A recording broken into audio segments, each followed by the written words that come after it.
From the Bob Mills Weather Center, meteorologist Hannah Scholl. Well, welcome back to News 9 at 9. We had a crazy weather weekend with tornadoes and downbursts and hail. This is some of the video from that. This is where the tornado was in Tuttle, and I'll show you that on the map in just a second. But we had power flashes once the sun went down, and that's one of the things that our chasers rely on. Once the sun goes down, when visibility is low, power flashes are one of the indications that a tornado is in the area. So we did have power flashes in Hera. This is a video from that, and this is from Sky News 9. We had Jim Gardner up in the air. He's the best in the biz. Let's take a look now at the map. This is that one right there was the track of the Tuttle tornado, which is one of two that was confirmed as an EF0, a short spin up there. And then this is the second one, an EF1. We had down power lines just to the northwest, about 8 miles northwest of Hera. So it was a close call for Hera, but it was in a less populated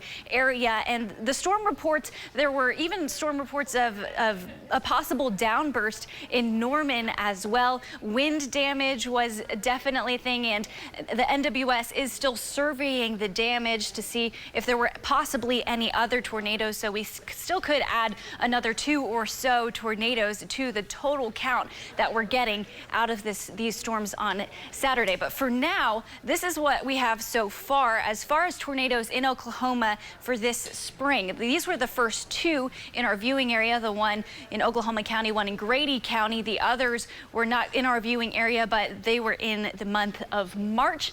And that brings us to below average for the month of April. We were right around average for March.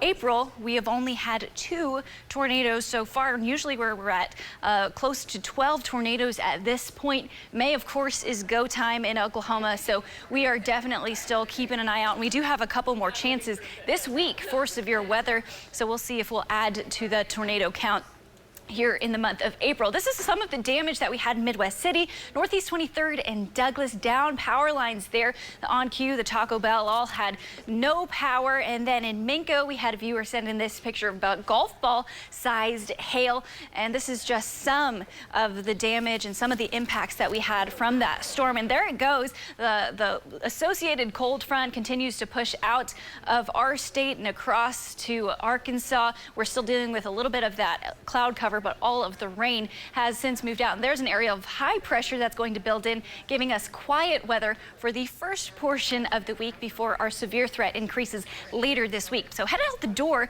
we have north winds, and your temperatures are well below average. 49 degrees is what you're walking out to, but it feels like 43. And in the Panhandle, we actually have wind chills in the 30s. So yeah, we thought we were done with these chillier temperatures. They're still here, and I think tomorrow is still going to be a pretty chilly morning as well. Again, walking out the door to 43. That's your current wind chill. Later today, we do have the chance of a stray shower or 2, but really, I think most people just see sunshine. We'll start to see that cloud cover in the southeastern portion of the state to continue to push out. So that's why your temperatures are a little bit cooler in Ada, McAllister, Salisaw, staying in the upper 50s, but sunshine for Oklahoma City, we're getting into the middle 60s. Some people upper 60, 69 for Lawton. Lows tonight, again, another chilly night, 43 degrees. Your low temperature, some people not even getting into or staying in the upper 30s, 39 for Clinton.